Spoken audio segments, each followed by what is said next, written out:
Hello, this is Lisa, CEO of Site for Wight, welcoming you to this week's Talking News on Saturday the 13th of August 2022.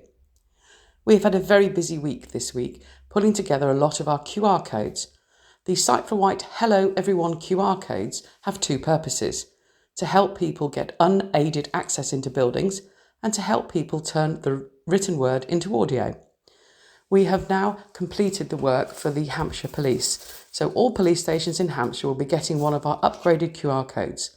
The new QR codes have a video behind them, for although a lot of people will not be able to see the video, some partially sighted people still will be able to, and we feel it adds benefit to them. The new police QR codes also have language translator. This was an important factor for the police, so we have now built it in that it can be translated into 9 different languages and provide a written version for those with less hearing. Also producing these QR codes for all of the Gift on Nature sites around the island, of which there are 31. Also this week we welcomed a new member of staff, Gemma, who has started as the finance officer. For the last 2 years, I have been doing both the roles of CEO and finance officer, but the time has come to split them, so we are very pleased that Gemma has come on board to take on this role. Everybody, enjoy the weather, but please drink lots of fluids. Lisa, CEO, Site for Wight. Hello, this is Steve reading a story from Isle of Wight Radio, headlined Black Gang Chain to reopen after raid partly collapses. Black Gang Chain will be reopening following a serious incident at the site. It had to be evacuated after its shipwrecked ride appeared to partly collapse. Adults and children had to be rescued, with at least 2 people needing hospital treatment for injuries to their legs and shoulder. The Isle of Wight NHS Trust confirmed that it sent an ambulance to the park after 2 people were injured. Isle of Wight Radio spoke to Samantha Downham from Hertfordshire, who was on the ride at the time of the incident. It started really going slowly, and then, all of a sudden, it just tipped to one side. We thought it was part of the ride, and then a lady started screaming because I think her arm was in between the side of the ride and the barrier. Then a load of people started coming over, and others started trying to climb out and get down. They managed to get the kids out from under the bars. Me and my daughter were right up at the top. She was a bit panicky. A load of the public were really helpful. There were people that weren't on the ride trying to climb up to get people down. Ellie Westlake was also there with her family when it happened. Speaking to Isle of Wight Radio, she said, "My family, which includes a 3-year-old, were on the ride and it began to make an odd sound. It then collapsed, which caused them all to go to one side and be squished." Ellie, who's from Weston-super-Mare, was due to be heading home last night. She continued, "My partner ran to grab my nephew and ended up pulling everyone else off the ride. After everyone was off, we noticed my brother-in-law, who is 20, hurt his leg and was unable to move it or feel anything in his left leg. My other brother-in-law has done something to his shoulder. They both get rushed to St Mary's Hospital in Newport. My partner has also damaged his shoulders and neck from pulling people off the ride." Black Gang Chain issued the following statement. "Our team have quickly responded to the incident and all guests were quickly and safely evacuated. The safe performance of our rides is key to what we do, and we would like to reassure all guests that we have stringent safety control procedures in place that we were able to instantly deploy. We will continue to update all guests on the current park operations and kindly ask all guests to limit non-essential contact to our customer services team at this time. It's understood the shipwreck ride will not be reopening and investigations are underway into what caused the incident." Adding a new update on Facebook, Black Gang Chain said, "We're pleased to let all guests know Black Gang Chain will be open from 10 a.m. today. That's Tuesday the 9th of August. We look forward to welcoming you all soon." This is Den reading an article from the Island Echo. As temperatures rise, islanders are urged to take extra care. With temperatures of 34 degrees centigrade expected across the island by the weekend, the Isle of Wight Council is urging locals and visitors to take extra care over the coming days. As previously reported by Island Echo, local weather forecasters IW Met Service expect the mercury to rise to 34 degrees centigrade on Friday and across the weekend. The advice for residents is to follow the guidelines for staying safe and well in hot weather. Councillor Carl Love, Cabinet Member for Adult Social Care and Public Health, has said these periods of extremely high heat that we are experiencing this summer could be particularly challenging for the more vulnerable people in our communities. It is important we look after ourselves as well as loved ones and anyone who might be at risk, such as the elderly, those with underlying health conditions, or the very young. We also need to help look after and reduce any impacts from the heat wave on our amazing NHS staff. Take care out there having fun, working or at home.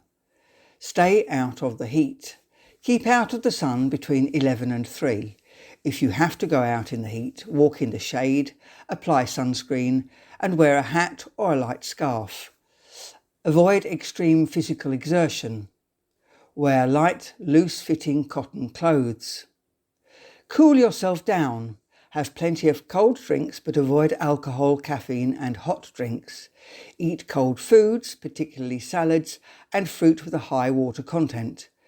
Take a cool shower, bath or body wash, or sprinkle water over the skin or clothing, or keep a damp cloth on the back of your neck. Keep your environment cool. Keep your living space cool. Place a thermometer in your main living room and bedroom to keep a check on the temperature. Keep windows that are exposed to the sun closed during the day and open windows at night when the temperature has dropped. Close curtains that receive morning or afternoon sun. Turn off non-essential lights and electrical equipment. They generate heat. What to do if you or someone you know is unwell. Dehydration, heat exhaustion and heat stroke can affect anyone during a heat wave, even people who are usually fit and well. Babies, young children, older people and people with underlying health conditions are particularly vulnerable to the effects of hot weather. Those who work outdoors should try to stay out of the sun and take measures to protect skin against sun exposure, keep cool and stay hydrated. For more information on health-related illnesses and what to do should you or someone you know feel unwell, visit NHS. Call NHS 111 or a GP if you or someone you know is unwell. Call 999 in an emergency. Hosepipe ban. There is currently a temporary use ban, better known as a hosepipe ban, on the island. This means households cannot use hosepipes for things like cleaning cars, watering plants or filling paddling pools. See more information from Southern Water. This is Michael reading an article from Island Echo. Burst water main causes road collapse fears in Nettleston. A burst water main that is sending thousands of litres of fresh water down the main road in Nettleston has sparked fears of an imminent collapse of the carriageway, which has been blocked off by residents. For the third time in as many weeks, locals in Nettleston have lost supply as a result of a burst main. The latest incident being just 30 yards from one of the previous bursts in Eddington Road. The pavement has lifted and the road is now uneven, with the cracks appearing minute by minute. The highway is bulging in place. Savvy locals are collecting water in wheelie bins, buckets and watering cans to make use of the wastage in light of a hosepipe ban in the region. The road is blocked and impassable between Cawes Avenue and Kerry Fields, with a formal road closure that will last several days expected in due course. Southern Vectis buses, as well as all other local traffic, are now having to divert via Carpenter's Road in both directions. It comes just after Brading High Street reopened, following emergency repair works to a 6-inch main there. Southern Water engineers arrived at Nettleston to begin investigations into the extent of the burst, which occurred shortly before 13:45. Island Echo understands 3 water mains run under the road, as well as a gas pipe. Markings from the previous repairs suggest it is a different main that has blown. This is Patrina reading an article from Island Echo. Overgrown and Unloved. What exactly is going on at Ventnor Botanic Garden? Ventnor Botanic Garden, once dubbed Britain's hottest garden because of its microclimate, has recently come under fire from the public. But what is causing the negativity surrounding the much-loved Isle of Wight attraction? When the garden was taken over by American John Curtis from the stewardship of the Isle of Wight Council over 10 years ago, many thought that there was a new dawn for the garden, with the charitable trust deemed a good leader. Despite the popularity and what used to be a thriving collection of plants on show, things recently have taken a turn for the worse, it seems, with many visitors stating their frustration about the pay-for-entry garden. One could understand this is of the council, but surely the current charity trustees could do better. Those are the words of one disgruntled visitor back in July. Michelle Kane, who was the head gardener and only joined at the start of the year, recently left the garden, leaving just a small team of horticulturists left. This has meant that even simple maintenance, such as trimming, replanting and sweeping, have not been carried out on many of the exhibits for some time. It is understood that there are now no full-time gardeners at Ventnor Botanic, and that staff in other parts of the business, such as marketing, have left.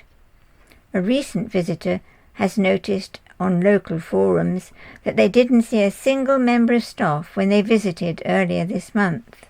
It has been confirmed that the garden will see no more plants given to its living collection by Ventnor Botanic Garden Friends Society, VBGSV, with the group saying that they would no longer fund plants for the collection until they know they can be sustained.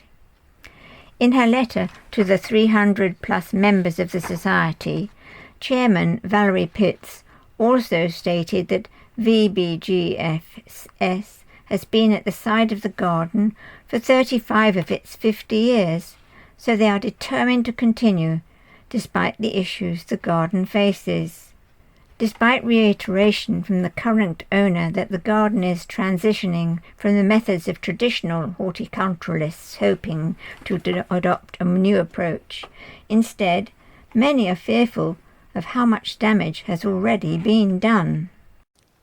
Hello, this is Steve reading a story from Island Echo, headlined, Much Loved East Cowes Preschool to Close After Just 8 Children Enrol to Start in September. An Isle of Wight nursery has announced that it will have to close after 25 years due to a low intake of children and government funding. Spring Hill Preschool in East Cowes, run by the charity Spring Hill Preschool Committee, will not reopen in September after reaching the sad conclusion that it is no longer sustainable. Trustees of the privately run preschool have met with parents, staff and town councillors in the last 2 weeks to share the news. A spokesperson for the preschool said staff and trustees would like to thank everyone involved for their support, but added the preschool was not sustainable. They have put the closure down to a number of contributing factors, including the impact of COVID-19, low government funding rates and a drop in the number of school-aged children on the island. East Cowes councillor Carl Love said the preschool had been in a difficult situation for some time, with only 17 children attending the term time nursery from Monday to Friday, from 9 o'clock to 3 o'clock. He said the situation reached tipping point when only 8 children were enrolled to start in September. He added it was a sad time and fears that with the island's birth rate falling, other preschools and mainstream schools will face similarly difficult decisions moving forward. There had been hopes in previous years that the Catholic Diocese of Portsmouth would buy the premises and take over the site for the benefit of the adjacent Holy Cross Catholic Primary School. Hopes that the building would then be let to the charity for the preschool were not realised. The diocese said it was sorry to hear the preschool closed, as it was highly valued by Holy Cross, but, like many preschools, it had been impacted by falling birth rates. This is Den reading an article from Island Echo. Late evening bonfire sees landowner given stern words of advice. A landowner has been issued fire safety advice after striking up a bonfire in tinder-dry conditions near Cowes Monday evening. A single fire crew from Cowes was called to the scene opposite the county showground on Newport Road in Northwood at 20:59. The retained crew used one hose reel jet to stop the fire, which measured 10 metres squared of open field. Witnesses said the smoke cloud was visible for miles, with one person saying they could smell faint smoke from Newport. Firefighters stayed at the scene after the blaze had been contained and provided fire safety advice to the owner of the property before leaving the scene at about 21:20. If you see a fire in the countryside, contact the fire service immediately on 999. Do not attempt to tackle fires that cannot be put out with a bucket of water. Remember, do not discard cigarettes or other smoking materials in the countryside. It is also important to clear away bottles, glasses, or any broken glass to avoid them magnifying the sun and starting a fire. Always take extra care if using a barbecue and only light fires or barbecues in designated areas. Never leave a campfire or barbecue unattended and extinguish them properly after you have finished using them. This is Michael reading an article from Island Echo. Elderly woman and young girl injured after BB gun fired from car window in Ryde. Reports of a BB gun being fired from the window of a moving car led to the deployment of armed response officers to Ryde on Monday. At around 22:30, police received reports that a weapon was being fired towards members of the public from a silver Ford Fiesta. It said that the vehicle had proceeded down Union Street and along the Esplanade, where the weapon hit two young girls standing in the vicinity of the taxi rank, one of them suffering bruises as a result. Island Echo understands that other members of the public were also hit as the car, which had a number of young mates on board, drove past. Another victim is said to have been elderly and was struck in the head, drawing blood. It's also claimed that a young woman and others at a bus stop in Sandown were shot the previous night. An unmarked armed response vehicle eventually stopped the suspect car at Marymead Close, off Simeon Street in Ryde, and a number of arrests were made. Hampshire Constabulary has confirmed that 4 people have been arrested in connection with the incident. A 20-year-old man from Ryde, an 18-year-old man from Ryde, a 19-year-old man from Newport, and a 17-year-old girl from Ryde have been arrested on suspicion of possession of a knife, blade, sharp-pointed article in a public place, possession of a controlled drug of Class B, cannabis, possession of an imitation firearm with intent to cause fear of violence, assault occasioning actual bodily harm. In addition, the 19-year-old man from Newport was arrested on suspicion of drug driving. All 4 remain in custody at this time. A spokesperson for the force has said, "We are aware from our initial inquiries that more people have been hurt by BB pellets during this incident and are keen to hear from them along with any other witnesses. Anyone with information should call us on 101 or report online quoting 442 203 20968. This is Patrina reading an article from Isle of Wight Radio.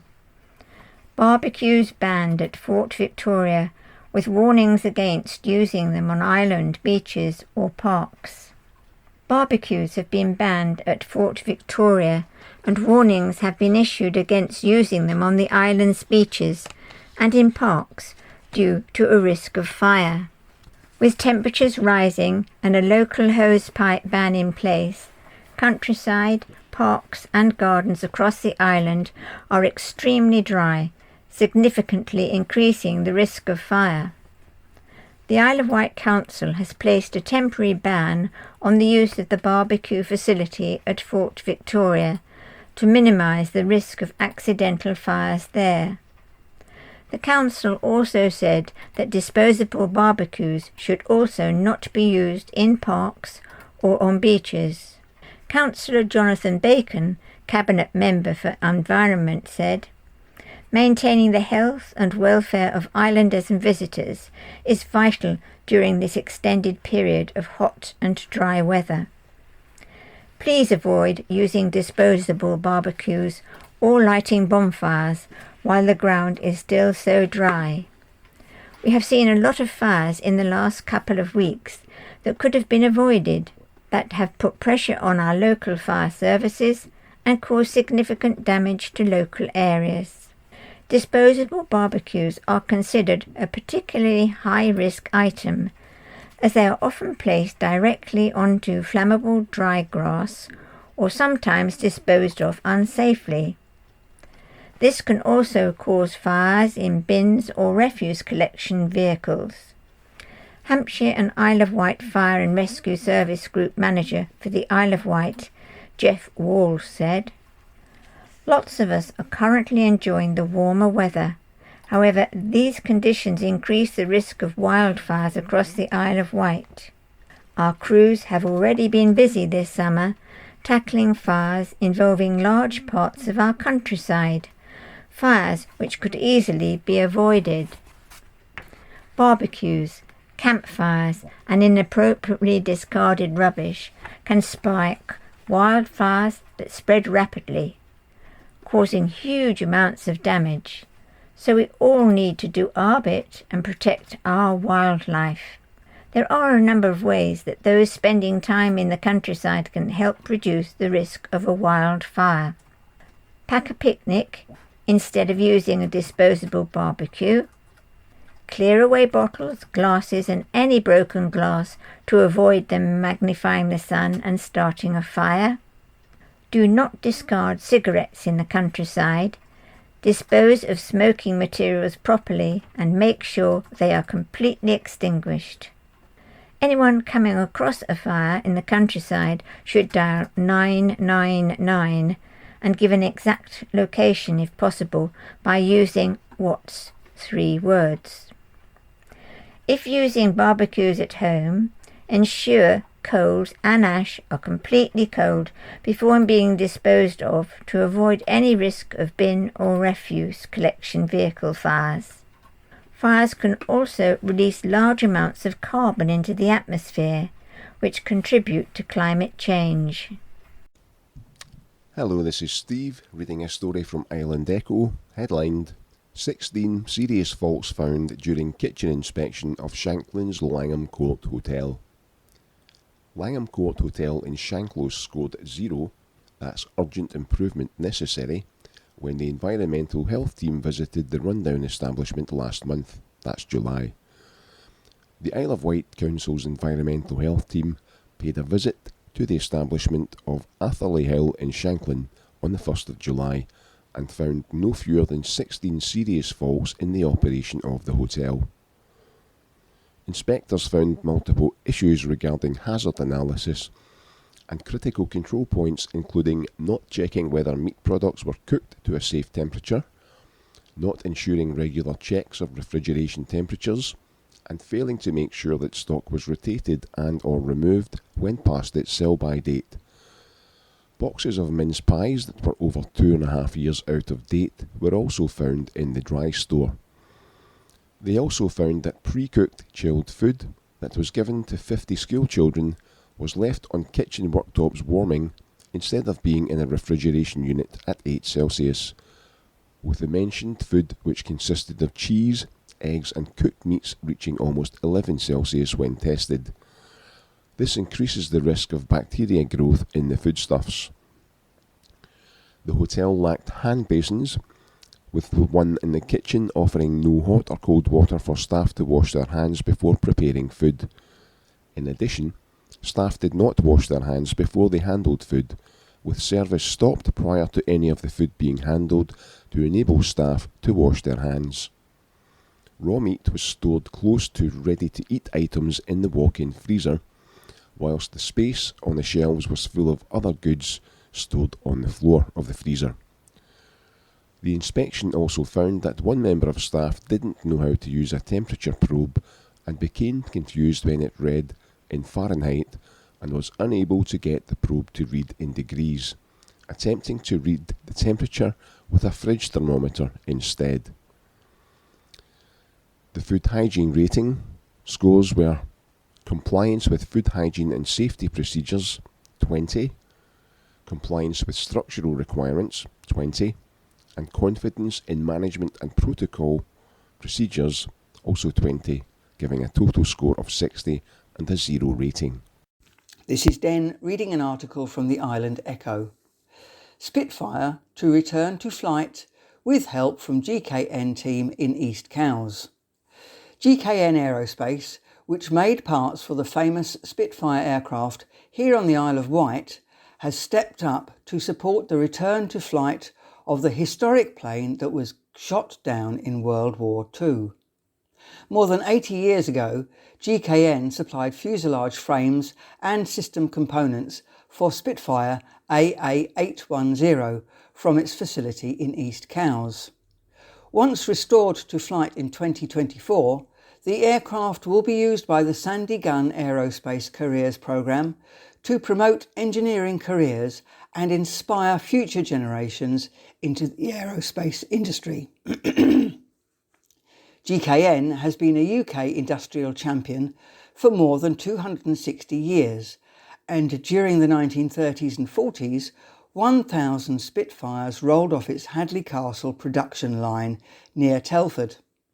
It also made Spitfire components at its East Cowes facility, just 7 miles from Sandown Airport on the Isle of Wight, where Spitfire AA810 is being restored today. The company's £500,000 donation will support the restoration of its fuselage structure, as well as the wing spars, leading edges and the wing ribs, with apprentices on the Isle of Wight getting directly involved in the project, working on the machine components of the stored aircraft. Spitfire AA810 Restoration Limited was launched in 2018 with the aim of returning Alistair Sandy Gun's historic aircraft to flight. The associated charitable education arm, the Sandy Gun Aerospace Careers Programme, was launched a year later in 2019, just before the COVID-19 pandemic hit. Gary Hearns, site director of GKN Aerospace's East Cowes facility, said, "GKN Aerospace's history is entwined with this remarkable story, having originally made components for this aircraft more than 80 years ago here on the Isle of Wight. We are extremely proud of our heritage and the pioneering spirit of our industry, and Spitfire AA810 captures that perfectly. What excites me most, however, is what it can do for the future. With our own apprentices working on this aircraft and through the charity's outreach to schools, we can inspire the next generation of aerospace engineers." Tony Hoskins and Dr. Michael Smith, co-directors of Spitfire Restoration Limited and co-trustees of the Sandy Gunn Aerospace Careers Programme charity, said, "Given their shared history, GKN Aerospace is the ideal partner in this iconic project and educational programme which together revives the past and inspires the future. We are delighted to welcome them to this exciting collaboration that we firmly believe will be extremely beneficial all round, from the young people concerned to the UK aerospace industry, economy and wider society. Once completed, the aircraft will make a return flight to Norway and will attend air shows in Wanaka, New Zealand and Oshkosh in the USA. The aircraft is expected to be based with the Shuttleworth collection at Old Warden Airfield near Bedford, where it will be available to the public." This is Michael reading from Island Echo. Fossil hunting family find a 125 million year old tooth on the beach at Brook. A family who have been fossil hunting on the Isle of Wight for some 30 years discovered a top-notch 125 million year old dinosaur tooth this week. The Glearing family were on a fossil hunt organised by Jenny Hawthorne of Island Gems when they came across the mineralised beach-worn iguanodon tooth on the beach at Brook. Felicity, who led the trip, says the bits of dinosaur bone found among the beach pebbles are not uncommon, but teeth like this are a rarity. Martin Simpson, the Isle of Wight's very own fossil man, has said finds like this only crop up every few years, so it's nice that regular visitors, such as the Gearings, get to keep a prehistoric souvenir from their island visits.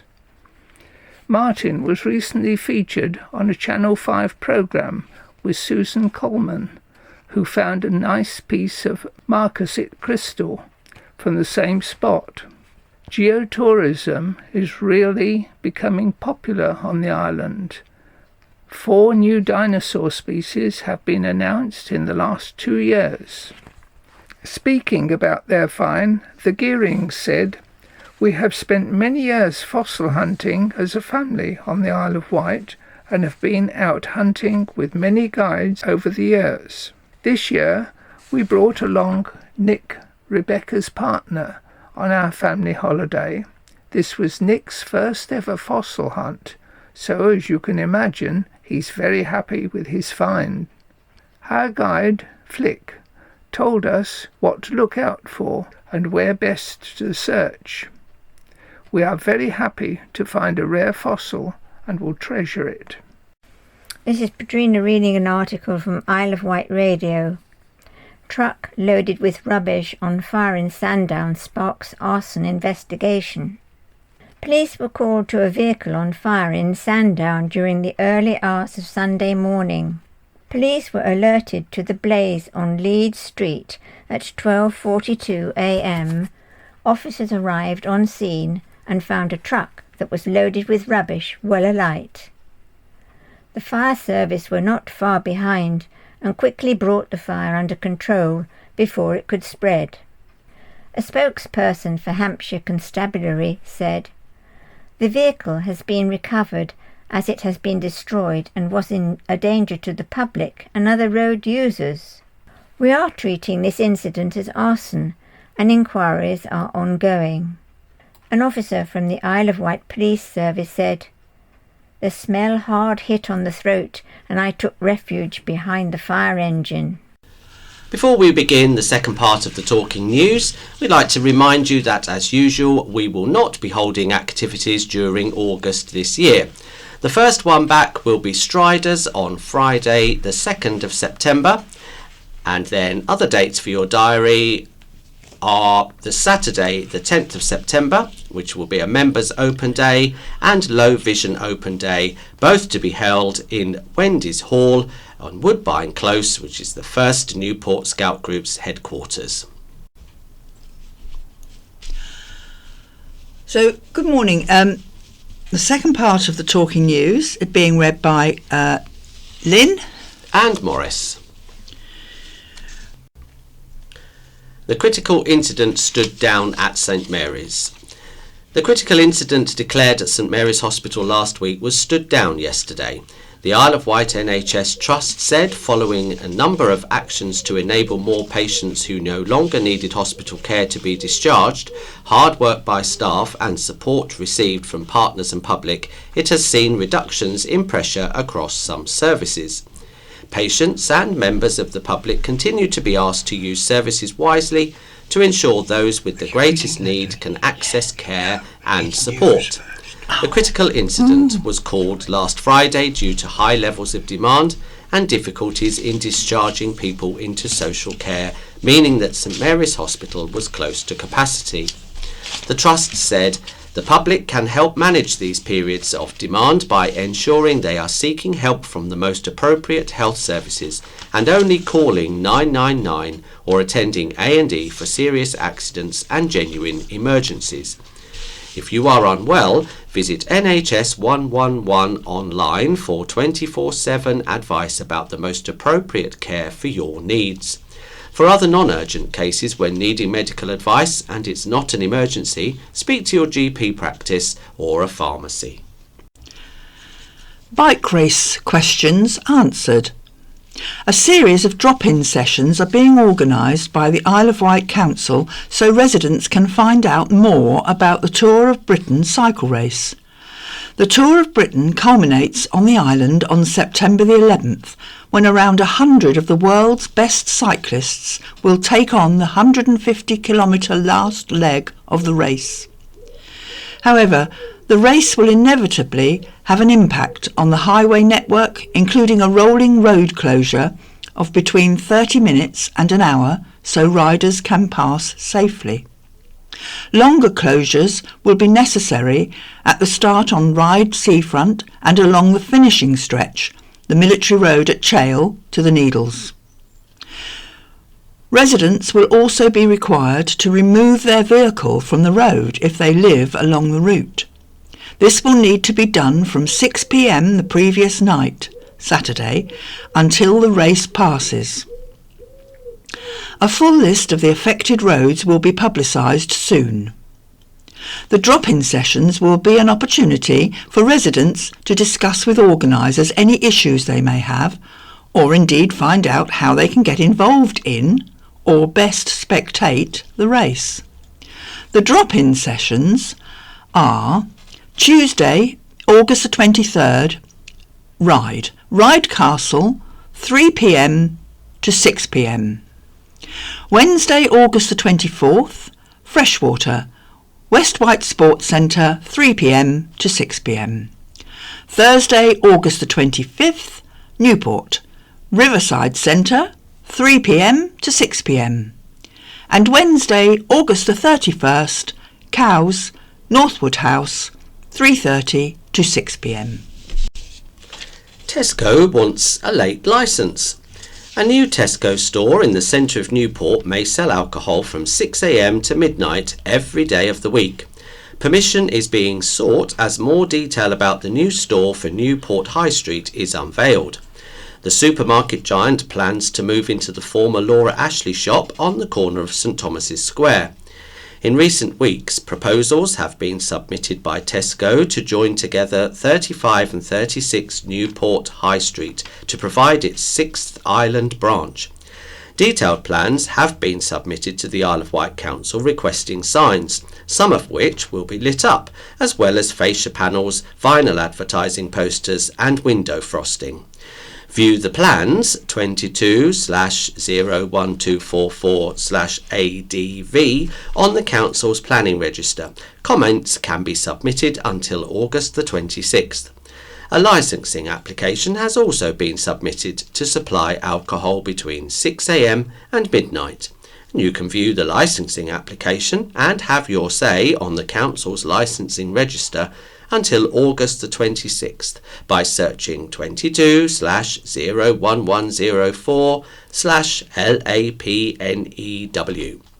No official date has been confirmed for when the branch could open, and work has not yet started. The shop has been empty since Laura Ashley moved out in 2020 when the national retailers saw administrators appointed. Tesco already has stores in Wootton, Lake, Ventnor, Ryde and Freshwater. David John's murder case closed without charge. Police have announced a murder investigation into the death of a Shanklin man has been called off. Hampshire Constabulary said at the time Mr. Johns had been found with serious injuries and was pronounced dead after officers were called to an incident at 10:11 p.m. on Monday, April the 25th. Mr. Johns was found inside a flat on St John's Road in Shanklin. A cordon was erected around the property and special investigators and forensic experts came across to the island from the mainland. Three people,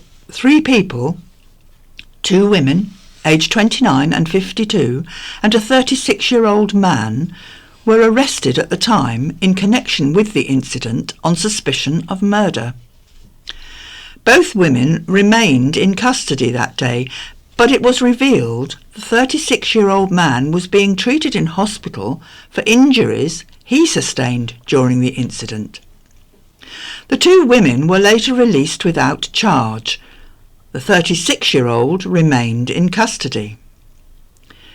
Mr. John's family paid tribute, saying that he was 55 and a Brentford Football Club fan. A Brentford scarf was hung outside the property where he died. His family said he was a great dad, granddad and brother, and we will miss him very much. Last Friday, Hampshire Constabulary announced that the 36-year-old man had been released without charge and no one else was being sought over the death. A spokesperson said, on the basis of all the evidence obtained by the major crime team following extensive inquiries, a file was submitted to the Crown Prosecution Service. They have made a decision for the man to be released without charge. There will not be any criminal charges relating to Mr. John's death. The circumstances surrounding his death will now be a matter for Isle of Wight coroner Caroline Summeray. Police say they will continue to make inquiries to support the coroner's investigation, and an inquest will be held in due course. Car parking charges take effect soon. Car parking charges on the Isle of Wight will rise at the end of the month. Islanders and visitors will now have to pay 10 pence more an hour to park in long and short stay car parks, as well as on-street parking places. The increase will see the tariffs in short stay car parks rise up to 30p, with the most expensive fee for parking between 2 and 3 hours, now at £5.40. In the more than 40 long stay car parks across the island, the most expensive fee will rise by £1, from £9 to £10 to park your vehicle between 6 and 10 hours. The charge to park on Newport High Street and other short stay on-street parking areas in the town and in Cowes will now cost between £1.10 and £4.20 to stay from 30 minutes to up to 2 hours. Long stay on-street parking areas in Cowes, Ryde, Sandown, Shanklin, Ventnor and Yarmouth will see tariffs rise by up to 80 pence, with the charge to park for between 6 and 8 hours now costing £9.40. A new charge will also be introduced for heavy commercial public service and passenger carrying vehicles who intend to park somewhere for 14 to 24 hours, costing £20. Other tariffs for such large vehicles will change by up to £1.40. The Isle of Wight Council approved the price increases in February as part of the Alliance Administration's 2022-23 budget and hoped at the time to make an extra £98,900. The increase was originally set to be introduced at the start of July in time for the summer holidays, but has been delayed. They will now come into effect from August the 26th. Concern over drone activity. There's been concern in Bonchurch over a drone flying close to houses. Police have asked that people report their sightings after a drone was seen near to property windows and hovering over gardens. A Hampshire Constabulary spokesperson said, "We've received reports on August the 2nd and August the 4th of suspicious drone activity in the Bonchurch area. The local neighbourhood's policing team have been made aware, and we encourage people to continue to report any concerns around this activity to us." Police on patrol have been in and around Shaw Road and spoke to residents about the issue, according to the village Facebook page. Handcuffs Claim. A Shanklin man will stand trial later this year accused of drink driving. Christopher Martin of St John's Road appeared before Island magistrates. The 30-year-old denied drink driving in Newchurch on July the 15th, 2022. James Brooks, defending, said handcuffs had been used inappropriately during Mr Martin's arrest. Mr Brooks said CCTV would need to be analysed by an expert. Mr Martin saw his case adjourned to October the 4th with a trial date of November the 15th. No jail for Ryde street dealer. A Ryde street dealer was caught supplying cannabis to feed his own drug habit. George Williams of St John's Wood Road appeared at the Isle of Wight Crown Court. At a previous hearing, the 23-year-old admitted possession of cannabis with intent to supply on March the 10th, 2021. He also admitted being concerned in the supply of cannabis between the February the 25th, 2021 and March the 10th, 2021. Prosecutor Richard Wayman said police had stopped Williams on an unrelated matter and he handed over 2 bags of cannabis. At a search of his address, police found a larger bag of cannabis, together with deal bags. Williams had been using 2 phones and some messages related to supply. Mr Wayman said it amounted to street dealing and the cannabis was valued between £480 and £560. The court heard Williams' offending was low level to fund his own habit. Oscar Vincent, defending, said the offending occurred during extreme, albeit temporary, instability. He said he had bereavement issues, had split up with his girlfriend, lost his employment and become homeless. Now he was working and back with his partner. Williams was given an 18-month community order, 25 rehab days, 120 hours of unpaid work, a £95 surcharge and £435 costs. Accused of cruelty to dog. A Sandown man accused of causing his German Shepherd dog suffering will stand trial. Elliot Hegarty of Fitzroy Street appeared before Isle of Wight magistrates on Tuesday. The 36-year-old denied causing unnecessary suffering to a protected animal on Fitzroy Street in Sandown on March the 18th. He also faced a charge of willful obstruction of a highway and using threatening, abusive or insulting words and behaviour to cause harassment, alarm or distress on the same day. Prosecutor Liz Miller said police were called following reports of a man acting oddly, throwing bins and being violent towards a dog. The dog has been removed from Mr Hegarty's care pending the court case. Mr Hegarty will next appear in court on September the 12th for a pre-trial hearing. He was granted unconditional bail until that date. Now, could your charity, and that's us, be in line for a cash boost? Last year saw Young People's Charity Sway pick up a sizable chunk of funding in the County Press's Cash for Charities initiative. Now, could your Isle of Wight charity be the next one to benefit from this great scheme? It could be that you volunteer or work for a charity, or you may just want to support your favourite local charity by nominating it for a share of the £16,000 cash we're making available to support great local causes across the region. Making a nomination couldn't be easier. Simply log on to www.isleofwight.org countypress.co.uk/Reader's Choice and fill in your nomination form. Or you can write to us confirming the name and address of the charity you'd like to nominate and why, and send it to Reader's Choice Cash for Charity Nominations, Fleet House, Hampshire Road, Weymouth, DT4 9XD, by the closing date of Sunday, September the 11th. Army officers' 62-mile non-stop swim.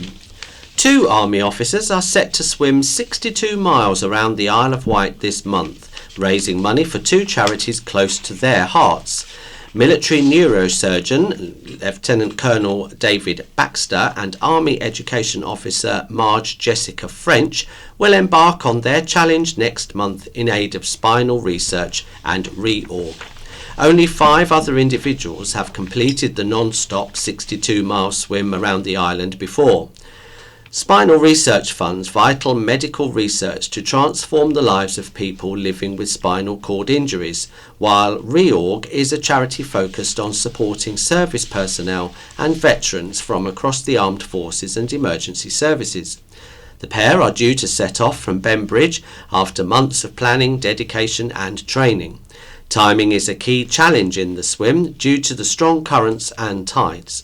The team will be racing the tide as they battle against the largest tide of the year, which can reach speeds of 4.5 kilometres per hour. Not only do the pair have to navigate the busy shipping channels, it's also vital for the team to be beyond the Needles before the tide turns. And now the story of the High Sheriff, an honour and a privilege. And this is written by Liam Chorley. In April, at a special ceremony at Northwood House, Kay Marriott was appointed High Sheriff for the Isle of Wight. Kay was born on the island, educated at Cowes High School and became a qualified nurse in 1978. After 45 years with the NHS, Kay had planned to retire, but became involved in numerous COVID-related programmes, most recently the St Mary's Hospital Vaccination Hub. I don't think I'd really appreciated how busy this year would be, coming out of COVID, and it would be the Queen's Jubilee, said Kay. Everyone wants to make something of it, which is just fabulous. The celebrations were brilliant. There's been so many opportunities to go and do things. It's a bumper year, I think. Things are coming in on a daily basis, and if I haven't already got something on that day, then I will do it, because one of the things I really want to do is raise the profile of the High Sheriff. It's really nice to be able to do that in lots of different environments. One minute I'm digging an allotment or planting a tree, and the next I'm going to an event or meeting the royals. My plan is to make myself available as often as possible and meet as many people as I can. What I've found already is that you can connect people. You talk to someone, they tell you they would like to support a young person, then you go to another group and they're looking for opportunities to send young people for work experience. When Kay isn't wearing her High Sheriff garb, she occasionally goes incognito at events such as the Isle of Wight Festival. On her way back from a legal service in Devon, she hitched a ride with Platform 1's David Pontin after missing her ferry. It was a minibus full of lads who had been up in Birmingham playing a gig. Dave introduced me as the High Sheriff and asked them to sing a song. They sang Jitterbug, and the whole minibus was rocking. It was brilliant. They were fantastic. So when I went to the festival, I went to see them. They were on the main stage and in the Cashmere tent. They were called Greek Tragedies, and they invited me backstage afterwards. It was so great. Has being High Sheriff been above and beyond your expectations? Well, when I was asked to do it, I did have a little bit of insight into what the expectation would be, said Kay. I'm very lucky I had been able to plan for it. and I can dedicate my time to it. I know some of my predecessors who were also running businesses or working did struggle a bit because it is so full on. But that's what I signed up for. It's such an honour. When you're actually there, in brackets at the swearing in ceremony, all eyes on you, it's really an honour and a privilege. What are your plans for the year? I know it's difficult to make a difference, and that's why my theme is Inspire to Aspire, said Kay. Usually high sheriffs affiliate themselves with a particular charity, but I thought I would be more broad than that. It's about working with organisations who make a difference and inspire people to maybe make a change in their life or go down a different path. It tends to be more around working with young people, but I think at any age you can make a change. A lot of it is also recognising voluntary agencies because they're a huge inspiration to us. When I've been to things, it has been diverse, for example, planting a palm at Ventnor Botanical Gardens. The role is around crime prevention and the community, but I always manage to get a slight twist on it. It's thanking these volunteers, because there's always those people behind the scenes who don't necessarily get a huge amount of credit, and it's about shining a light on them. In Newport for the Platinum Jubilee, I was asked to open up the events in the town. I was walking around the stores and there was a young lady who told me she received a High Sheriff's Award when she was young. She said she was quite a troubled child, and it even gave her goosebumps now to think about it, because it really did make her feel good. And I thought, wow, that's incredible to still have that impact. It's very humbling to think you can actually do that. What would you like to achieve by April? It would be nice to have a submission to the National Crime Beat Awards, and there are a few organisations I've already spoken to who would meet the criteria. Also, if we could raise some money for the High Sheriff's Trust, that would be great. I'm not a tin shaker, but there are subtle ways of doing that. When it's appropriate, I can raise the profile of the Trust and all the good work it's doing. What have you got on the agenda? I've arranged a ride out with the police on the island and to meet some of the first responders. It's nice to go and see how the public services are working and support them. I'll also be visiting organisations that are not so high profile, so try and raise that profile and the good things they are doing. There's going to be a regatta to remember Cowes sailing and the boat building legend Uffa Fox. This year marks 50 years since the death of well-known Cowes character, adventurous sailor and boat designer Uffa Fox. As part of the celebrations, the UF50 Sailing Regatta is being held next Friday and Saturday, August the 19th and the 20th, in Cowes, and is being hosted by the Royal London Yacht Club. A legend in his lifetime, Uffa Fox, from 1898 to 1972, was one of the most highly regarded naval architects and enthusiast of all aspects of sailing. Not afraid of courting controversy or causing offence, he is remembered for his eccentric behaviour and pithy quotes as much as for his original boat designs. Prince Philip, Duke of Edinburgh, and Uffa Fox became friends in 1949 and raced together frequently at Cowes Week aboard Fox's Dragon, Fresh Breeze, or the Duke's Royal Dragon, Bluebottle. Uffa also took the Royal Children sailing at Cowes. As part of the regatta, an Uffa Fox 50 exhibition about his life started on August the 2nd at the Commodore's house in Cowes, where Uffa lived for many years. The exhibition runs until next Sunday, August the 21st. During next week's regatta, there are a number of land-based activities to enjoy, including a sailing dinghy display on the parade from next Thursday until next Sunday, plus the Uffa Fox Trail from next Friday to next Sunday, and children's designing, building and making activities. Have we lost the key to debating? Have the rules of argument and debate been consigned to history? We all know we in a world of ever-shrinking social media algorithms pumping us with articles, videos and memes that support rather than challenge our views of the world. The expression of opinions seems to have become about volume and constant repetition rather than based upon facts.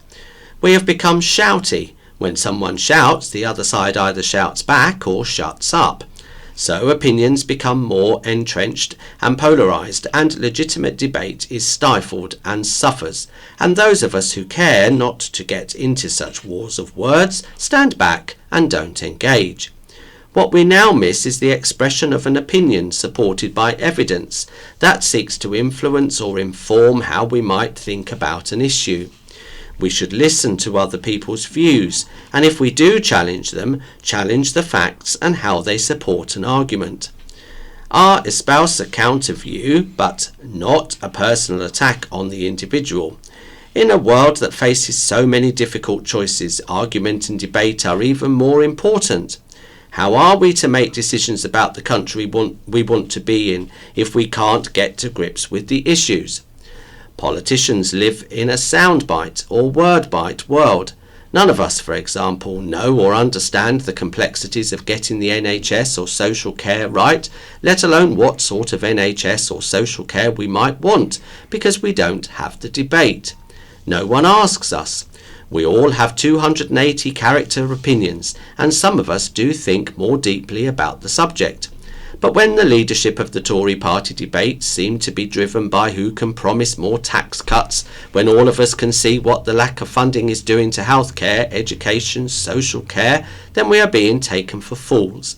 This isn't about politics, it is about logic and what sort of country we want to live in. Let's encourage debate. Let's celebrate the expressions of opinions for and against an argument. Let's listen to what others have to say. Let's respect the opinions of others, support them when we believe they are right, and challenge their argument, not them, when we think they are wrong. That might assist in rebuilding our broken communities, creating a fairer world, and providing a future for our youth. A future we'll never be able to describe in 280 characters. And now an article entitled Changing Behaviours is a Long-Term Partnership. And this is written by Superintendent Jim Pegler from Hampshire Constabulary. Summer tends to be a busy season with greater calls for service from the public, particularly around antisocial behaviour. ASB requires a longer-term partnership focus rather than a single agency trying to stick a plaster over the problems. Operation Spider in Sandown and Shanklin is a great example of where our neighbourhood officers have combined their efforts with the local authority and youth diversionary services to draw young people away from engaging in this behaviour and instead make use of the facilities and activities available to them on their doorstep. Operation Spider has seen a significant reduction in youngsters being involved in ASB. However, the work continues, and the team are maintaining a good rapport with the young people in the area. Generally speaking, we are seeing growing numbers of recorded crime, and you may have already seen media reporting of this. There is context to this, of course. Many crime types have undergone changes in terms of how they are recorded by police, so naturally we have more records on our system, but this does not necessarily equate to more crimes actually being committed. Crimes like burglary and criminal damage are actually lower than we would expect, which is encouraging. Sexual offences in particular are a crime type where we expect to see increased reporting due to a greater focus by police and partners in encouraging victims to come forward and working with victim advocacy services to provide the best possible support. Please be reassured, we are making more arrests and work closely with the Crown Prosecution Service to keep changing outcomes. Please be reassured we are making more arrests and work closely with the Crown Prosecution Service to keep charging outcomes up too. All our officers and staff work extremely hard to serve the public. We do need to prioritise our efforts and put more resource into where the greatest risk lies, so we ask for the public's patience and understanding with this. It's important for us to understand the public's views on how we police. Two-way dialogue is key, and in July, Inspector Andy MacDonald held the Isle of Wight Police Facebook page first live on-camera question and answer session with the public. This was a huge success, with 7,500 people watching the video to date. Approximately 150 to 170 people actively watched and engaged with the session at any given time while it was live, and we saw a huge amount of questions coming in from members of the public who live in the north-east sector of the island. I'm proud to serve a community that is so keen to engage and speak with us, and the statistics show this. We will be holding more of these sessions for other areas of the island, so watch this space. Now we're coming on to What's On. Now I've got details here of how you can win tickets to Wight Prom's comedy and kids shows. Wight Proms is back next week with 6 days of shows and big name headliners. Set at Northwood Park, there's something for everyone, and the county press has tickets to give away for horrible histories and a white laugh. Multi-award winning and popular children's TV show Horrible Histories will be live on stage on Tuesday. The terrible Tudors will showcase the horrible Henrys to the end of evil Elizabeth. Hear the legends and the lies about the torturing Tudors. Find out the fate of Henry's headless wives and his punch-up with the Pope. Meet Bloody Mary and see Ed fall dead in his bed. Survive the Spanish Armada as they launch their attack. On Wednesday, Wight Proms debuts Isle of Pride. Join stars of RuPaul's Drag Race UK, drag queens Ella Vady, Charissa May and Kitty Scott Claus as they sashay along with their huge personalities, comedy chaos and jaw-dropping vocals. The evening will be hosted by the island's own drag queen, Quivers. On Thursday is Isle of Opera, hosted by TV presenter Penny Smith. The gala will showcase some of the best-loved arias, transporting you to the world of Verdi, Puccini, Mozart and more. Featuring soprano Lucy Anderson, mezzo Maggie Cooper, tenor Jack Dolan and baritone Rory Musgrave, and accompanied by James Longford. On Friday, it is a white laugh, headlined by comedy legend Julian Clary with his show Born to Mince. There'll be live music from island band The Rockefellers before and after the main show. Saturday, August the 20th, is Wight at the Musicals, featuring the combined talents of Jonathan Ansell, G4 frontman and Jane McDowell. Sorry, let me just do all that again. Yeah, okay. Saturday, August the 20th, is Wight at the Musicals, featuring the combined talents of Jonathan Ansell, G4 frontman, and Jay McDowell, Britain's Got Talent winner. Immerse yourself into the world of musical theatre with classics from Les Miserables, Phantom of the Opera, Wicked, Jesus Christ Superstar, The Greatest Showman, We Will Rock You, and more. The weekend will climax in a rousing celebration of British music and flag waving as last Wight of the Proms on Sunday, August the 21st. The night stars multi-platinum selling X Factor stars G4, including frontman Jonathan Ansell and island resident Mike Christie, Wight Proms organiser. G4 will be accompanied by the Wight Proms Concert Orchestra conducted by the Isle of Wight Symphony Orchestra's Jonathan Butcher. To win a pair of tickets, simply answer this question. Who is the Wight Proms organiser? Send your answer along with full contact details to competition@iwcp.co.uk by 9 p.m. on Sunday, August the 14th. State which show you would like to see, Horrible Histories or A White Laugh. Terms and conditions apply, and winners will be drawn at random. Winners of our Facebook giveaway were Tracy Sangster and Luann Freeman. Another night to treat yourself to is at Shanklin. For 13 years, Spotlight Isle of Wight has put on a summer variety show at Shanklin Theatre. It's always been a favourite for holidaymakers, with coaches lining up outside every Thursday and ensuring a packed house. This year the team has excelled themselves by not resting on their laurels and simply expecting their winning formula to just work like magic. They've massively upped their game, thrown in some curveballs, quickened the pace and produced something quite spectacular. Beyond the West End was a rip-roaring whiz through all the stages of life, from school days, Matilda the musical, onwards through adolescence, adulthood and to the autumn of life.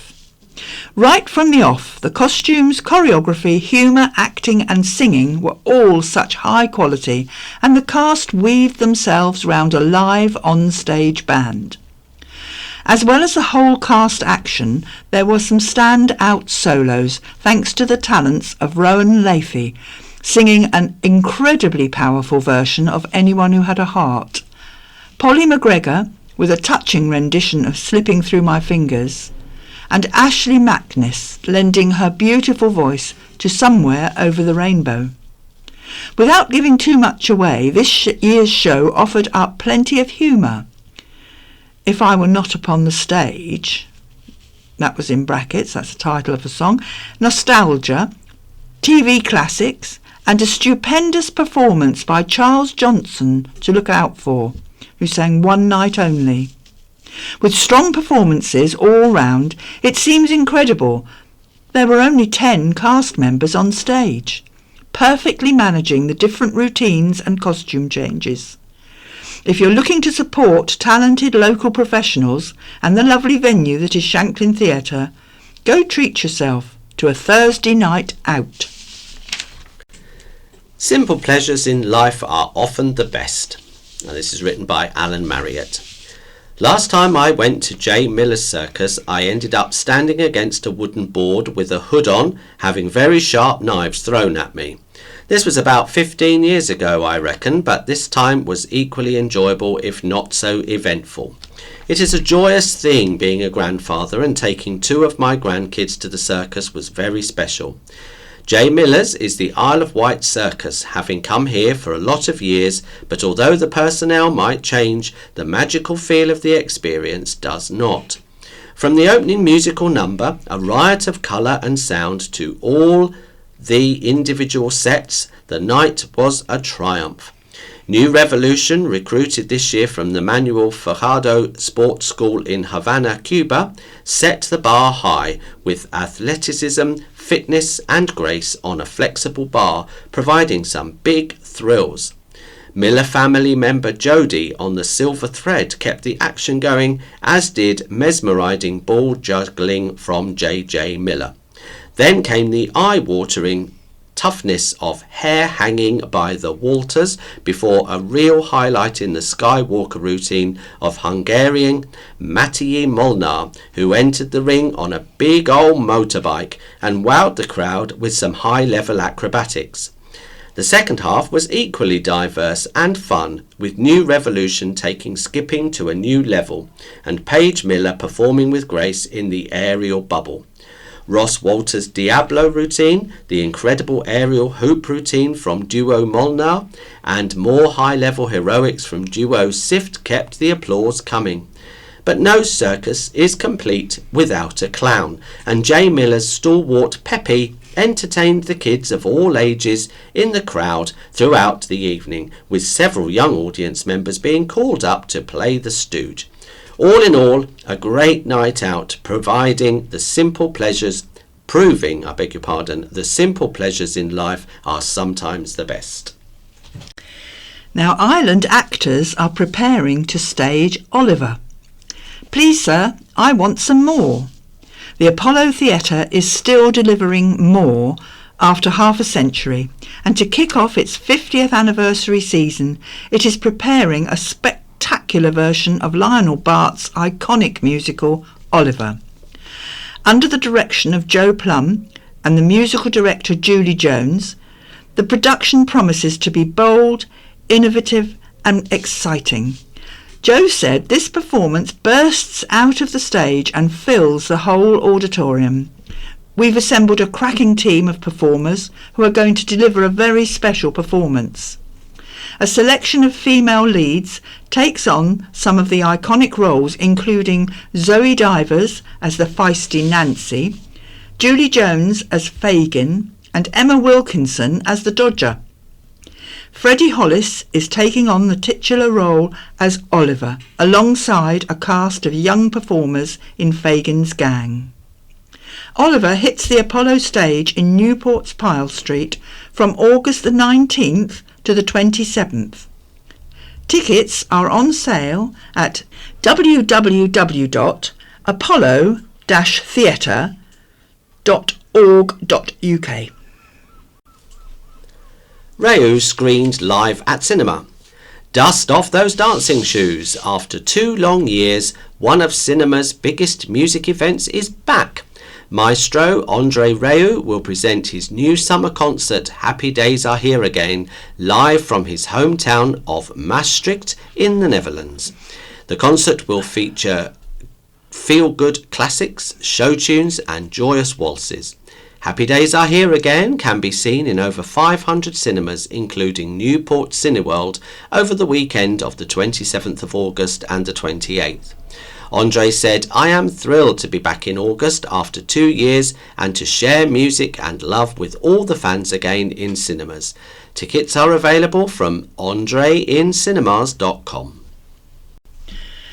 And now here's a list of things that are happening at Shanklin Theatre. As we've just heard, the Beyond the West End is every Thursday until the 20th of October. Then 14th of August, Sunday 14th of August, Fleetwood Mac, which is a tribute to Fleetwood Mac. Friday the 26th of August, Calling Planet Earth. It says the show that defines a decade. Then Friday the 12th of August, a tribute to the Bee Gees called Wight Talking. Sunday the 21st of August, the ultimate Cliff Richard and Shadows experience. And Sunday the 28th of August at 4 o'clock, the Island Savoyards Workshop are presenting Footloose. And if you want to book, the box office number is 01983 868 000, or book online at www.shanklintheatre.com. Popular close harmony vocal group Company B UK are holding their second event, Summertime Swing. Since forming, the group have performed across England, Monaco and Florida with their own take on the 1940s swing, influenced by the Andrews Sisters. Their new show follows the huge success of their first event, Jingle Bell Jive, in December 2019. Summertime Swing is at Freshwater Memorial Hall on Friday, August the 19th at 7:30 p.m. It will be a 1940s styled evening full of summer fun, including performances from London-based jazz musicians and tutorials with the Newport Lindy Hoppers.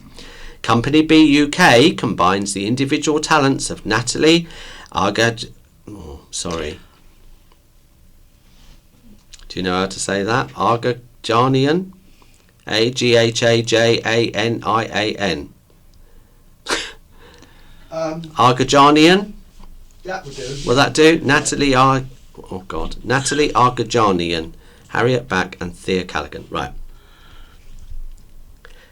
Company B UK combines the individual talents of Natalie Agajanian, Harriet Back and Thea Callaghan. They said, "We would like to encourage as many of you as possible to boogie on down and help celebrate summer. It don't mean a thing if you ain't at Summertime Swing. Come along in a vintage styled outfit to have a chance of winning a special prize too.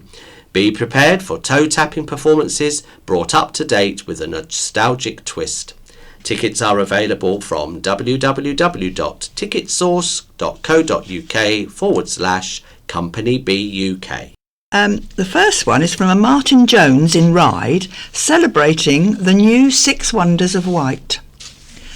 My daughter and grandson have just returned home to the mainland excuse me, after spending a touristy week with us oldies. In a souvenir shop in Sandown, my nostalgic mind was cast far back to my own childhood visits to this wonderful isle. Despite some more recent attempts to add to the 6 Wonders of Wight, the originals still appear on souvenir tea towels, needles you cannot thread, ride where you walk, Newport you cannot bottle, fresh water you cannot drink, cows you cannot milk, and lake where there is no water. Looking at the vast stock of tea towels in this shop, my wandering brain considered whether a more contemporary approach might lead to more sales. For instance, blunders in place of wonders. Perhaps blighty in place of white for a more universal message. I was on a roll.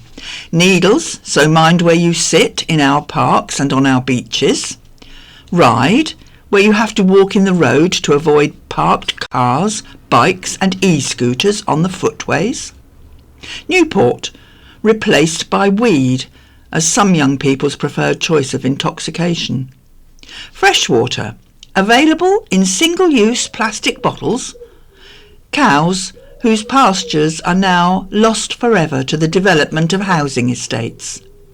And lake, left bone dry from global warming and a hosepipe ban. Of course, these are just the cynical views of a man in the twilight of his life. But if there are any tea towel manufacturers reading this, perhaps I should be claiming the copyright. And now we're moving on to the letters. The first one is from an Alistair Elliott at Gurnard, and he says the garden is still a magical day out. Thank you for your interesting article last week on the challenges facing the team running Ventnor Botanic Garden. It seems that everyone agrees that there are both funding and horticultural issues to be addressed, and I hope that a team of experts can be gathered together who will be able to rise to the challenges. As a non-gardener and non-botanist, I just wanted to reassure your readers who may not have visited recently that the gardens are still a magical day out. I always find them a calm sanctuary, and the extensive grounds hold a wealth of surprises waiting to be found. Repeated scientific studies have confirmed the therapeutic benefits of being in nature, and I always emerge from a visit feeling uplifted and more at peace. By visiting or becoming a member, we will be providing funds that will help secure the future of the gardens and see them rise up like the famous echiums that the gardens host. Miriam Walker from Ryde writes, great shows.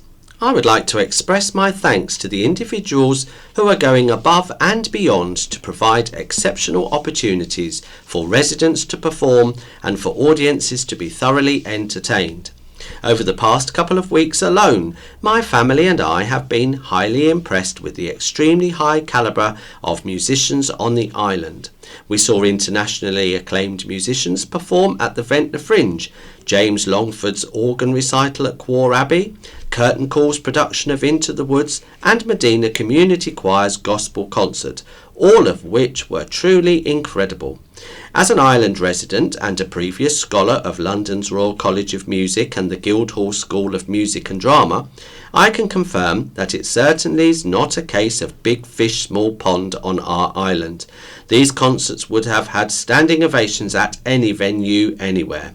Thank you to all the musicians and organisers who keep music live on our islands. All of your hard work and efforts are much appreciated. Islanders should get behind the tour of Britain. And this letter is from Councillor Phil Jordan, the Cabinet Member for Infrastructure, Highways, PF1 and Transport. In just over Sorry, Terry. Start again. In just a little over 4 weeks, the island will host the final leg of this year's Tour of Britain cycle race. Quite possibly the largest sporting event ever held here. To be chosen to host the climax of such a prestigious international sporting event is a real coup for the island and its highway network. I am delighted that residents will be able to witness a genuinely elite sporting event right on their doorstep. Hopefully it will inspire people to take up a healthy pursuit like cycling, and who knows, maybe even put a budding young rider on the path to a career in the sport.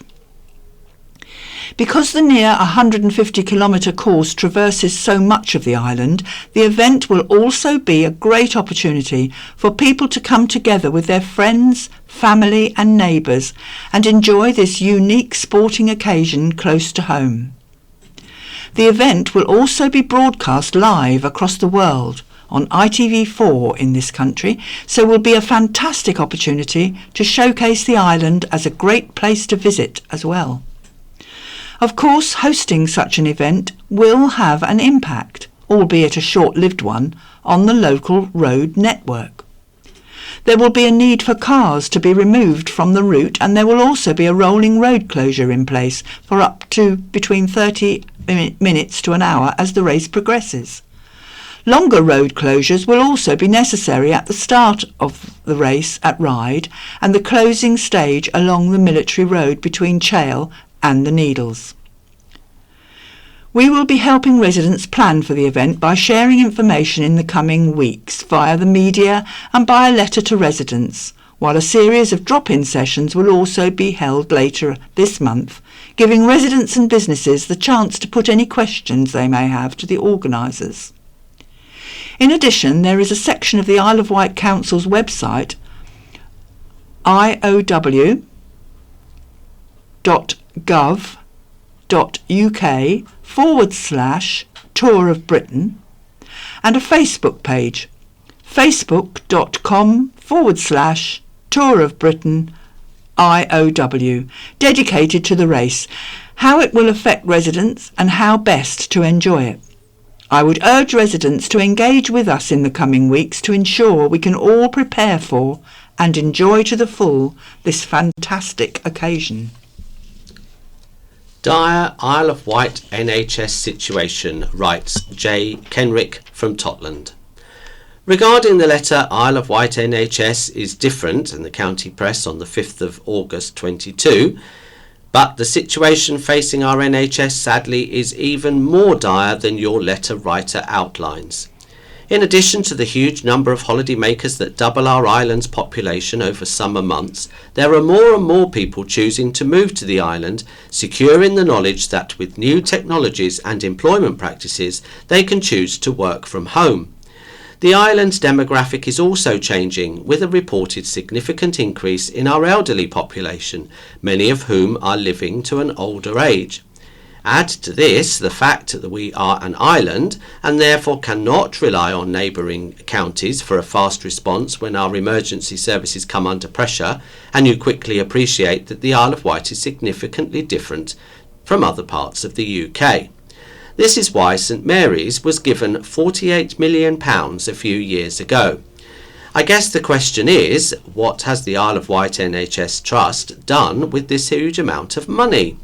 Has it built resilience into the system along with capacity to meet future demand? And if not, why not? I am guessing it has done precious little here on the island with that money, which probably accounts for St Mary's having to call 2 critical incidents in recent weeks, and its senior management seeking to blame anyone and everyone other than itself for the dangerous predicament our island community finds itself in. So what now? My money is on St Mary's recruiting more senior managers to manage the senior managers who are not managing. Personally, I would get rid of the lot of them and devolve power down to the shop floor. And now a letter from J. Gibbons from Ryde, entitled Master of Disaster.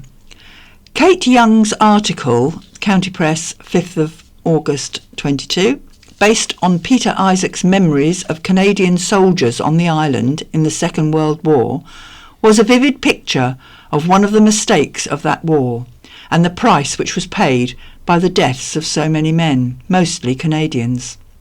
After the war, a gloss was put on it by the story that it was to gain information to enable Operation Overlord, though that was never the object.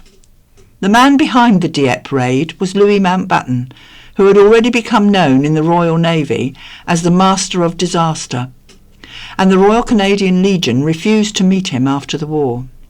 He was much criticised later for his lack of impartiality in dealings with Hindu and Muslim leaders in India's independence. The new government of Pakistan refused to allow him to fly through their airspace on his visit to India in 1956. When I came to live on the island, I sent a donation to the Mountbatten Hospice, and in the accompanying letter wrote, in brackets, I think I may have been away from school during the lessons on tact and diplomacy, that if there was another hospice on the island, I would have been supporting them, and have they ever considered changing the name? I received a letter back from a lady heading their fundraising with a deserved and scorching, but ultra-polite, rebuke, telling of Mountbatten's long association with the island and of his having been killed by political extremists. They cashed the cheque, though, and I think I have since been forgiven. Urgent action needed to save Botanic Garden, and the name and address is supplied but withheld. We live in St Helens and had German friends visiting during February and decided to take them to VBG as a treat. It cost us £38 for our 4 entrance tickets, and there was definitely no indication when we bought the tickets that the major attraction, the much advertised tropical greenhouse, was closed. I am only an amateur gardener, but I could see that the gardens were dreadfully neglected, with many plants heavily overgrown and or in desperate need of pruning. The advertised tunnel through to the sea was closed by a traffic cone, the paths around the conference event area ditto, and the buildings there were empty, dirty and very neglected. The tropical greenhouse was closed for routine maintenance. The entrance was filthy and piled up with old sofas with the stuffing coming out. We tried to see into the greenhouse around the sides, but it is all opaque plastic, and the only plants we could see were all the ones trying to escape from the inside through the seams in the building. We tried to follow VBG's own map onto the coastal footpath and found the usual entrance behind the children's play area completely fenced off. There is another entrance in the middle of the garden. We tried to find the walled garden and then realised we were actually inside it. Just hadn't expected 2-foot high walls would ever qualify to allow the owner to ever call that chunk of VBG walled. The one positive note about our visit was the cafe. It had a terribly restricted menu, but what was available was delicious. The 2 staff were very nice and the accommodation was very comfortable with lovely gardening books to read. Could someone please fire whoever owns and runs VBG at the moment? This botanical garden is a national British treasure, which some hard-nosed, greedy, incompetent, uncaring business person is clearly running into the ground, presumably so that redevelopment eventually becomes the only way forward. And Visit Isle of Wight should definitely stop helping the owner to fleece visitors £9.50 to go into it by advertising it as an island must-see. Something has to be done urgently to save our wonderful VBG. And I have one more letter, headlined Hot Energy Idea, which is written by T. Smith from Freshwater. Might I offer a practical solution to the energy crisis facing millions in the UK? Rather than spending £3 million a week storing hundreds of containers full of standard unusual PPE supplied by VIP friends of the Conservative Party, why not distribute the PPE nationally among the population so we can burn it and keep warm over winter, saving the Exchequer oodles of dosh in storage fees to boot? And now a letter from J. Kenrick from Totland. Dire Isle of Wight NHS situation. We've read that one. Have we read that one? Sorry. Oh, yes, that's the one with the funny thing at the bottom. Sorry, I was panicking. Yes, I was panicking because... And so that's the end of the letters, and it's goodbye from Lynn. And goodbye from Morris. The In Touch programme follows, and the scaffolding news follows that. And now the In Touch. A gap in the market, paracyclist Libby Clegg. We often report on how well sight loss services are operating, but it's not often we talk about services that just do not exist, but should. Listener Alex Scott contacted us after he attended London's Pride Festival a few weeks ago, expressing his dismay at the lack of LGBTQ+ community groups for people who are also blind or partially sighted. Indeed, very few do exist. We found one UK-wide group run by the RNIB in Northern Ireland. We invited Alex to tell us about this missing link and what he'd like to see happen for the future. We also speak to Una Mulgrew, who is a community facilitator at RNIB Connect in Northern Ireland. She tells us more about her group and whether the RNIB has plans to fill this gap. The Commonwealth Games 2022 have drawn to a close, but these games were unique. They were integrated, with both para and able-bodied athletes competing alongside each other, and included a series of new visually impaired events. We give a final roundup of last week's performances, and we speak to Libby Clegg. Libby was once a highly decorated sprinter, achieving 2 gold medals at the Rio Paralympics. But she has since switched to paracycling, and this year's Commonwealth Games was her first track cycling competition. She explains why she decided to make the switch, and her opinion on the integration of the Games.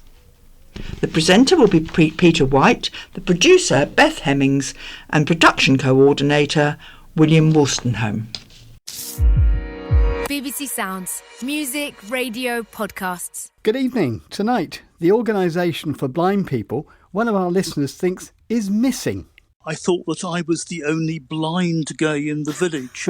For some reason, there's no formal organisation to help people who are both LBGT and blind to get together, to share ideas, to share conversations.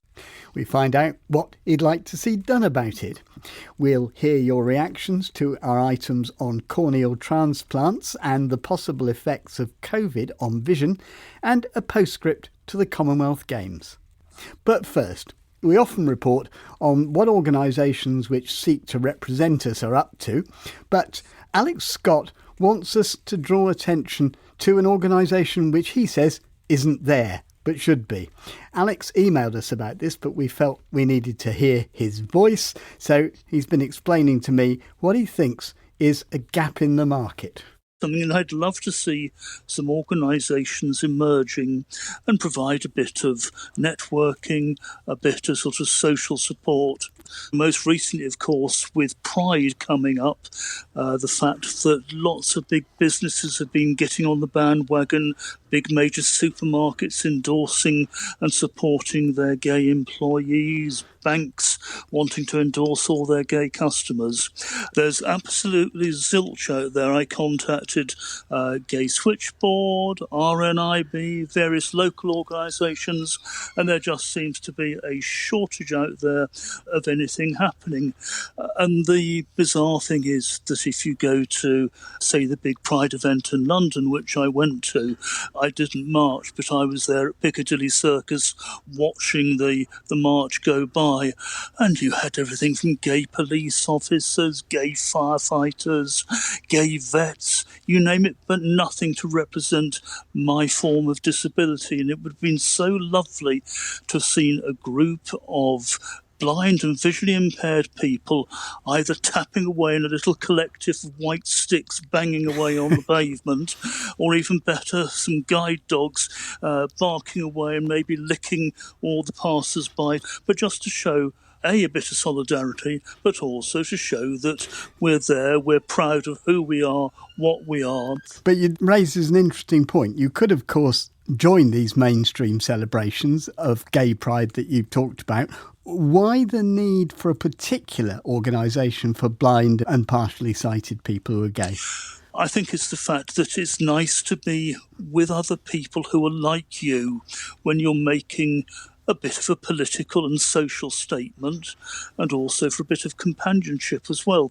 Now, I'm lucky that I've got quite a lot of gay friends, quite a lot of lesbian, LGBT friends, and I've got quite a lot of blind friends, but there's a very small crossover between the two groups. And it's only when you appreciate that part of social life coming in is, so difficult if you can't see, or if you're visually impaired, that it makes a big difference to be with other people who are doing sort of similar things and understand where you are. So why the gap? What's going on, and why do you think it's not been put there, given how many other organisations there are of like-minded people? I guess because we're a minority within a minority. And maybe there's something which has happened over the years that it's been not talked about, it's been a bit suppressed. If we've got a number of other Pride events taking place throughout this year, there's going to be Birmingham, there's going to be the big one in Manchester, there's going to be Brighton, there's going to be Cymru and Cardiff, that there must be some sort of lesbian and gay people who would love to sort of have a chance to participate and, be part of that collective crowd. Alex Scott. Well, we've been looking into this, and there may be a little more around than Alex is suggesting there, albeit not much more. For instance, the RNIB does have a UK-wide community support group which operates online, where people can discuss the kind of issues that Alex wants to see addressed. It's organised and operated by Una Mulgrew, who is a part of the RNIB's Northern Ireland Community Connection team, and she joins us from Belfast. Una, first of all, tell me more about the group, and I suppose also I need to hear your reaction to what Alex says, because obviously he's not aware of some of the things that are around.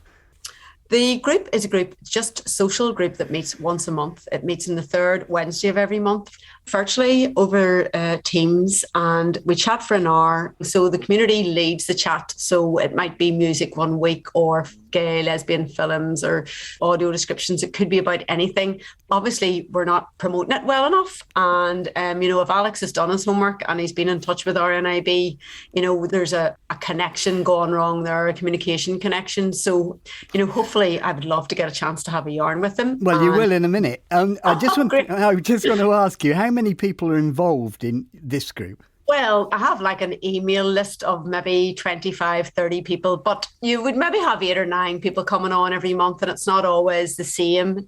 Sometimes you would have more than that, and sometimes, we didn't do a July one because there was few people come in June because of the holidays. But it's just a nice cohort of people from different parts of the UK. It's not a campaigns group. It's not a dating group or anything like that. It really is just to chat through. At the very beginning, when we first started about a year and a half ago, we did have people telling their stories, their coming out stories, and it was quite powerful and emotive at times. And because I think one of the things that came up was the fact that coming out could be more difficult for visually impaired people. Yes, and that's it. And we had great conversations around, just how people find it's nearly like coming out twice when you have to tell somebody that you're partially sighted or blind, and then you have to say that you're gay or lesbian, as well. And I think you have been involved with the Pride event in Belfast, haven't you? Yes, we have. We had an absolutely brilliant day out last Saturday. RNIB in Northern Ireland had a Pride stand, and we walked behind our banner donating our pink RNIB t-shirts, and it was really, really lovely. That's our first time ever being there. We would really want to be doing that again next year, but with a better lead-in time. We worked with the community to make sure that the information they were giving out was accessible as possible, but in a short time frame. So next year we will be able to, make sure that people are putting stuff up on their web pages or their Facebook pages Well, Alex has been listening to that. We invited him to. Let me bring you back in, Alex. Sounds like you ought to move to Northern Ireland. Well, I was going to say that I should be getting on the next flight to Belfast City and visiting parts of my family, because it's amazing, obviously, what's going on over there in the north and all sorts of things that I wasn't aware of. And I think the big problem comes down to it being part of the RNIB framework. Now, I'm sorry to be almost biting the hand that feeds me, but sometimes there's information which goes in and out of RNIB, and you seem to have signed the Official Secrets Act to be privy to it. It's almost as if they're hiding things away and things disappear into a sort of black hole of information. Well, I think I ought to let Una have a response to that. Absolutely.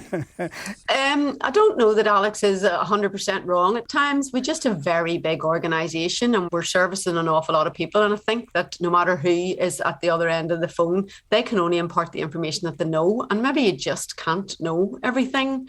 But I mean, I'd love the opportunity to work with you, Alex. I would love it. And maybe just roll some ideas on how can we promote it.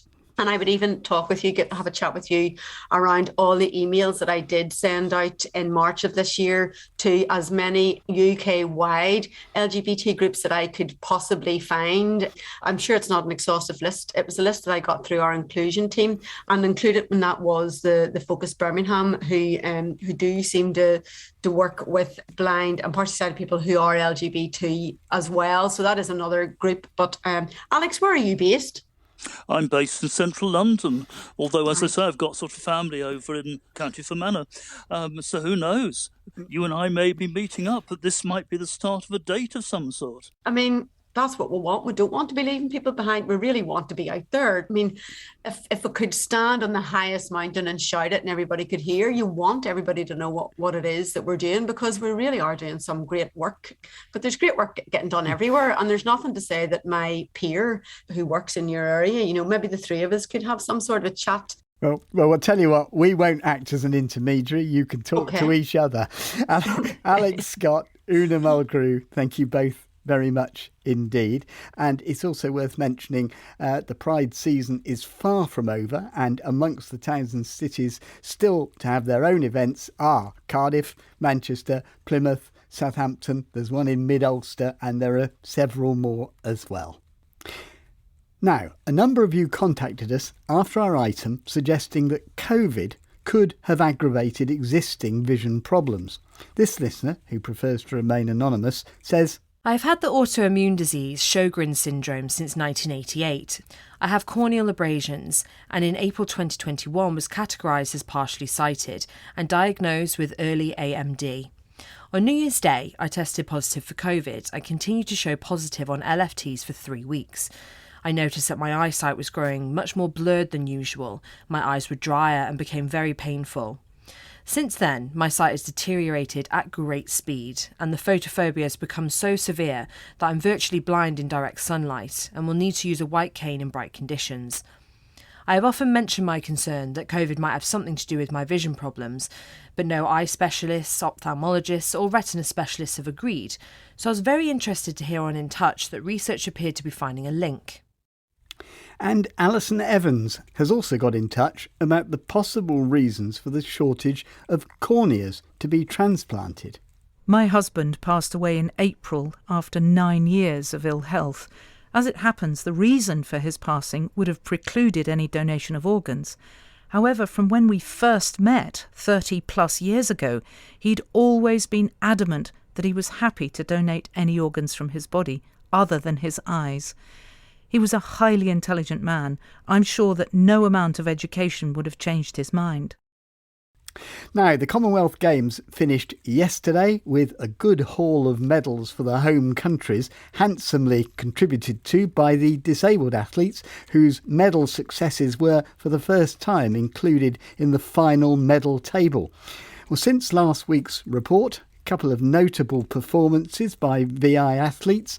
Zach Shaw from Grimsby got a silver for England in the 100 metres sprint, and in the mixed para bowls event, Robert Barr and Melanie Innes won gold for Scotland, and Wales won silver in the same event with Gordon Llewellyn and Julie Thomas.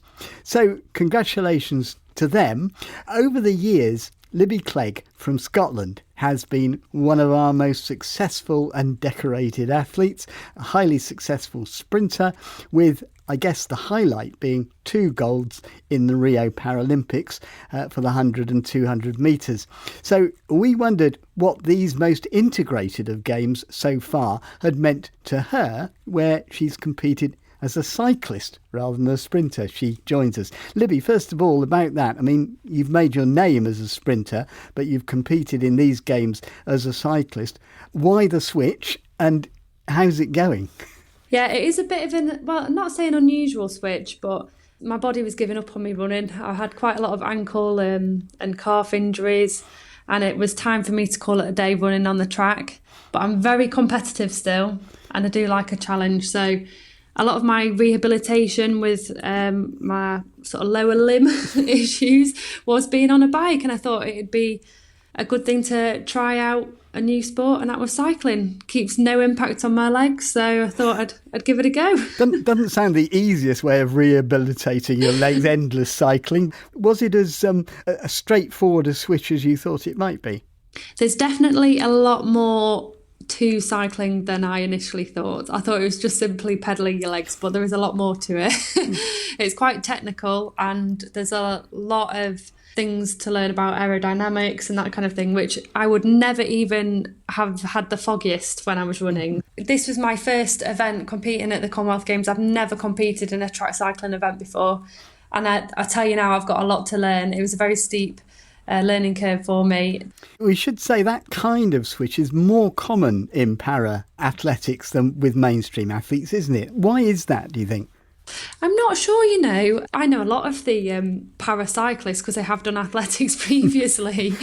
And some of the swimmers as well, haven't they? And some of the swimmers as well, exactly. Yeah. So there's been quite a few that have switched, but I'm not sure. I think it's one of those sports that, if you've got a background in sport already, it is quite a good one to switch to. But yeah, it's difficult in a different way, especially for me being quite an injury-prone athlete, as I'm quite old now. It was better for me to go into that than another one that maybe a bit more impact. Let's talk about the integration aspect of it, because it's had a lot of publicity. How integrated is it, though? Because, there aren't anything like as many para-athletes in this as there would be in a Paralympics, are there? No, there's nowhere near as many events. For me, the Commonwealth Games is just fantastic because it is the friendly games. You, as a GB athlete, you get to put yourself up against the nations, which is absolutely amazing. It's just a shame that a lot of the para events are taken out, but obviously there's only so much room in the schedule, so they have to pick which ones they would like to showcase, really. And that varies from games to games. But people are bound to say, aren't they, well, if they can do that for the Commonwealth Games, why not the Paralympics? What's your view about that? I feel like if the Olympics and Paralympics were integrated, then... Sorry, I don't know if you can hear that. I'm really sorry. One moment. You're being called for the other part of your life. Sorry. Mummy's on the phone. Sorry about that. He wouldn't have stopped. We better give him a name check now he's got himself on the programme, haven't we? Yes, it's Edward. How old is Edward? Edward is 3. Is he? Right. He's very demanding, as you can evidently tell. Yeah. So, and this is your sort of family life you have to integrate into your athletic life, presumably. Definitely. Yeah. It can be interesting at times. Right. Well, let's pick up where we were. You were just explaining why the Paralympics perhaps wasn't ready and wasn't able perhaps to go down the same integrated route. Yeah, so in theory, it would be great if the Olympics and Paralympics were integrated. However, the Paralympic events would be then cut. There wouldn't be able to be as many of them. And I think it would take away from the Paralympics a bit. I think it's great that events like the Commonwealth Games have integrated events, even though there is fewer events and you see sort of that less of the different various disabilities. A lot of the time with the national and governing bodies for sport, most teams are quite integrated. The Olympic and Paralympic athletes do train alongside one another and do feel like a part of a team. So it is quite nice to then go to a major championships and still have that atmosphere instead of going to sort of separate ones. It'd be great if we could see it in other sports and in other events, not just at the Commonwealth Games. Right. Well, Libby Clegg, thanks so much for joining us, and thank you for introducing us to Edward as well. Thanks very much. And that's just about it for today. Remember, you can contact us with any queries or just with things you'd like us to discuss. Email in touch at bbc.co.uk, leave voice messages on 0161 836 1338, or go to our website bbc.co.uk/in touch. Before we go, our producer Beth Hemmings has just finished a documentary about a topic we all know well on this programme, employment or the lack of it for visually impaired people. It follows totally blind Claire Randall's experiences of rejections on the grounds of disability, and it looks at the wider state of the employment market for visually impaired people. You can listen searching My Name is Claire, C-L-A-I-R-E in this case, on BBC Sounds. From me, Peter Wight, producer Beth Hemmings and studio managers Steve Thompson and Nat Stokes, goodbye. The scaffolding and skips news for the 15th of August 2022. The Newport area. The Old Mill, St Cross Lane, 127 to 128 Superdrug High Street, Halifax, 116 High Street, 8 St James's Street, Exchange House, St Cross Lane, 15 High Street, the Isle of Wight County Club, 18A St James's Square, and Mill House, Upper Shide, Blackwater Road. In Ryde, Jack's, 75 Union Street, 21A and 22A Cross Street, 10 Wyndham House, Melville Street. Ryde Skips, the parking bay near Market Street. St Helens Skips, the cottage, Upper Green Road. Seaview, Warren Boats, Blewett Avenue. Sandown, 28 Melville Street. And Ventnor, Ventnor Sea Wall, Belgrave Road, Elizabeth House, Pier Street, Hamborough Road, and 12 Castle Cliff, Castle Road.